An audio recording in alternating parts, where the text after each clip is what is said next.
Hi everyone. இன்னைக்கு வீடியோவில் நம்ம எதை பற்றி பார்க்க போகிறோம் அப்படின்னா, ஜாக்ரஸில் ஒரு பேரிங் அசம்பிளி பண்ணுறப்ப என்ன மெத்தடில் அசம்பிளி பண்ணணும், ஏன் அதை அப்படி பண்ணுறோம், இதை பற்றி தான் இன்னைக்கு வீடியோவில் தெளிவாக பார்க்க போகிறோம். ஒரு பேரிங்கை நீங்கள் அசம்பிளி எடுத்துக்கிறீங்கன்னு வச்சுக்கோங்க. ஒரு சாஃப்ட்டில் பேரிங் அடித்தாலும் சரி, இல்லை ஒரு ஜாஸ்டாகில் பேரிங் அடித்தாலும் சரி, பேரிங்கில் எக்காந்துக்கணும் டைரெக்டாக சுத்தியை பயன்படுத்தி நீங்கள் அடிக்காதீங்க. ஏன் அப்படின்னா, ஒரு சுத்தியை பயன்படுத்துகிறப்பையோ இல்லை ஒரு பெரிய சம்டியை பயன்படுத்துகிறப்பையோ இல்லை ஒரு ராடு, ஏதாச்சும் ஒரு ராடு இருக்கும், ரவுண்ட் ராடு, அதை எடுத்து வச்சு அதுக்கு மேலே நம்ம சுற்றி அடிப்போம். ஸோ இந்த மாதிரி பேரிங்கில் டைரக்ட் லோடு ஆக்ட் ஆகிறப்ப என்ன ஆகும்னா, பேரிங் வீக் ஆகிடும். அதாவது ஏதாவது ஒரு இடத்துல பேரிங் வந்து கிராக் ஆகி உடையலாம். இல்லைன்னு வச்சுக்கோங்க, கண்ணுக்கு தெரியாமல் இன்டர்னல் கிராக் ஃபார்ம் ஆகலாம். அப்படி இல்லைன்னா ரோலரில் ஏதாவது ஒரு இடத்துல பல்ஜ் கிரியேட் ஆகலாம். பல்ஜுன்னு என்னென்னா, இந்த கேஜில் இருக்கும் பார்த்தீங்கன்னா தெரியும், ஒரு பிராஸ் மெட்டீரியலில் பேரிங்கில் சென்டரில் ஒரு கேஜ் இருக்கும். அந்த கேஜில் பார்த்தீங்கன்னா ஏதாவது நெளிஞ்சு போயிடும், இல்லை ஏதாவது இம்ப்ரெஸ் பல்ஜ் ஆகிடும். இந்த மாதிரி ஏதாவது ஒன்று ஆகும். இந்த மாதிரி ஏதாவது ஒரு ஆக்சிடென்ட் ஆனிச்சுன்னு வச்சுக்கோங்க, அந்த பேரிங்கோட லைஃப் குறைஞ்சிரும். நம்ம என்ன பண்ணுவோம், ஒரு 3 மாதம் 6 மாதம் கழிச்சு பேரிங் உடஞ்சி போச்சுன்னா திடீர்னு பேரிங் உடஞ்சி போச்சு அப்படின்னு சொல்லிட்டு நம்ம தவறுதலாக நினைப்போம். ஆனால் விஷயம் என்ன அப்படின்னா, நம்ம பேரிங் அடித்தோம் இல்லைங்களா, அந்த டே ஒன்லேயே பேரிங் வந்து வீக் ஆகிடுச்சு அப்படிங்கிறத நம்ம மிஸ் பண்ணிடுவோம். சரிங்களா? ஸோ பேரிங் வந்து சரியான முறையில் நீங்கள் அசம்பிளி எடுத்திங்கனாலே இந்த பிரச்சனைலேருந்து நம்ம பேரிங்கை காப்பாற்றிடலாம். சரியான முறையில் பேரிங் அசம்பிளில் என்ன மெத்தடை பயன்படுத்தலாம் அப்படின்னு உங்களுக்கு ஒரு கேள்வி இருக்கும். நீங்கள் ஒரு பேரிங்கை ஒரு இண்டக்ஷன் ஹீட்டரை பயன்படுத்தி, அதாவது ஒரு எலக்ட்ரானிக் டிவைஸ்ன்னு சொல்லுவாங்க, எலக்ட்ரானிக் டிவைஸில் ஒரு இண்டக்ஷன் ஹீட் இருக்கும், அதில் நீங்கள் பேரிங்கை ஹீட் பண்ணுறப்ப ப்ராப்பராக எக்ஸ்பேண்ட் ஆகும். ஸோ இந்த மெத்தடில் நீங்கள் பேரிங் அசம்பிளி பண்ணலாம். இல்லையா, ஒரு டிரான்ஸ்ஃபார்மர் ஆயில்னு சொல்லுவோம். இந்த இபி லைன்லாம் இருக்கு இல்லையா, அந்த இபி லைனில் யூஸ் பண்ணக்கூடிய டிரான்ஸ்ஃபார்மர் ஆயில், பழைய ஆயிலாக இருக்கும், வாங்கினா கேட தருவாங்க. ஸோ அந்த ஆயிலை நீங்கள் ஹீட் பண்ணி பேரிங்கை யூஸ் பண்ணிக்கலாம். இல்லையா, ஒரு ஹைட்ராலிக் ப்ரெஸ் மூலிமா நீங்கள் பேரிங்கை அசம்பிளி எடுக்கிறப்ப ஒரு ஈவன் லோடு ஆக்ட் ஆகும்.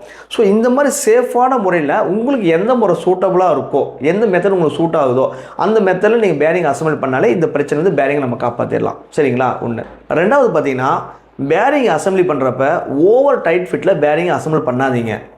அதாவது பேரிங்கில் பார்த்தீங்கன்னா அவுட்ரு கோன் இருக்கும், இன்னர் கோன் இருக்கும். அதாவது 2 கோன் இருக்கும், சென்டரில் ரோலர் இருக்குது. இப்போ நீங்கள் அவுட்ரு கோனை ஓவர் டைட் ஃபிட் பண்ணி நெருக்கினாலோ, அப்படி இல்லைனா இன்னர் கோனை ரொம்ப டைட் பண்ணி இப்படி எக்ஸ்பேண்ட் பண்ணாலோ என்ன ஆகுனா, சென்டரில் இருக்கிற ரோலர் வந்து சுற்றுறதுக்கு ரொம்ப சிரமப்படும். அது ஓவர் டைட் ஃபிட் ஆகி சுத்தாமல் போகிறதுக்கு வாய்ப்பு இருக்குது. இல்லை நார்மலாக டைட் ஆகிட்டு அது சுற்றுறது சிரமப்பட்டு ரொட்டேட் ஆகிறதுக்கு வாய்ப்பு இருக்குது. ஸோ இந்த மாதிரி நடக்கிறப்ப என்ன ஆகுதுன்னா, அந்த பேரிங் வந்து சரியான லூப்ரிகேஷன் இல்லாமல், அதாவது ஆயில் லூப்ரிகேஷன் இல்லை, கிரீஸ் லூப்ரிகேஷன்லாம் சரியாக இல்லாமல், அது ஒரு கட்டத்தில் என்னென்னா ஹை ஃப்ரிக்ஷனு, ஹை டெம்பரேச்சர் கிரியேட் ஆகி அந்த பேரிங் வந்து வீக் ஆகிடும், பேரிங் ஃபெயிலியர் ஆகிடும். ஸோ நீங்கள் கரெக்டான டைட் ஃபிட்டில் பேரிங் அசம்பிளி பண்ணாலே இந்த பிரச்சனைலேருந்து பேரிங்கை காப்பாற்றிடலாம். நெக்ஸ்ட்டு பார்த்தீங்கன்னா, நம்மளோட மிஷினில் பேரிங் வந்து தொடர்ச்சியாக ஃபெயிலியர் ஆகுறது. அதாவது பார்த்தீங்கன்னா, ஒரே வருஷத்தில் நான் ஒரு 2 தடவை 3 தடவை பேரிங் மாற்றிட்டேன், ஆனால் ஃபெயிலியர் ஆகிட்டே இருக்குது, எதனால் நடக்குதுன்னு எனக்கு புரியலை அப்படின்னு சொல்லிட்டு உங்களுக்கு பெரிய ஒரு கேள்விக்குறி இருக்கும். சரிங்களா? இந்த மாதிரி நேரத்தில் நீங்கள் என்ன பண்ணணும்னா, அந்த பேரிங் மாற்றிட்டே இருக்கீங்களே அதை விட்டுருங்க. அதுக்கு பதிலாக மெஷினை ஃபுல்லாக ரீசெக் பண்ணுங்கள். ரீசெக் எப்படி பண்ணுறதுன்னு கேட்டிங்கன்னா, ஒரு 4 மெத்தட் தான், ரொம்ப சிம்பிள். இதை ஃபாலோ பண்ணினாலே உங்களுக்கு இந்த கண்டினியூ ஃபெயிலியர் வந்து நீங்கள் வந்து நிப்பாட்டிடலாம். ஃபஸ்ட்டு பார்த்தீங்கன்னா, நம்மளுக்கு ஜா இருக்கு இல்லையா, ஜா மிஷினில் ஒரு 2 பிளேட் இருக்கும், LHRHன்னு சொல்லிட்டு 2 பிளேட் இருக்கும், முக்கியமான பிளேட்டு. இந்த 2 பிளேட்டும் பார்த்தீங்கன்னா வெர்டிகலாக இருக்கும்.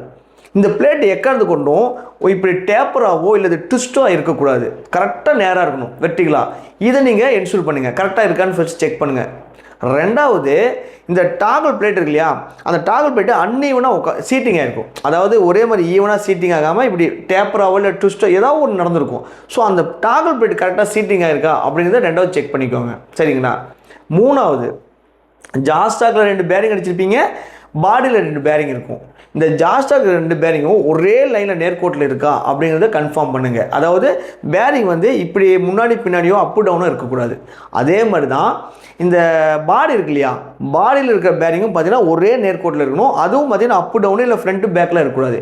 இந்த மாதிரி கரெக்டான அந்த சென்ட்ரல் லைனில் பேரிங் அசம்பிள் ஆகுதா அப்படின்னு பாருங்கள். ஸோ இந்த 4 மெத்தட் நீங்கள் ஃபாலோ பண்ணிங்கனாலே இந்த பிரச்சனையை நீங்கள் சால்வ் பண்ணிடலாம். சரிங்களா? இந்த வீடியோவில் பேரிங்கை நம்ம எப்படி அசம்பிள் பண்ணுறது, தொடர்ச்சியாக ஏன் பேரிங் ஃபெயிலியர் ஆகுது அப்படிங்கிறத பற்றி நம்ம தெளிவாக பார்த்தோம். நெக்ஸ்ட் வீடியோவில் வேறு என்னென்ன காரணத்தினாலாம் ஜாக்ரஸில் ஃபெயிலியர் நடக்கும் அப்படிங்கிறத பற்றி நம்ம தெளிவாக பார்க்கலாம். தேங்க்யூ.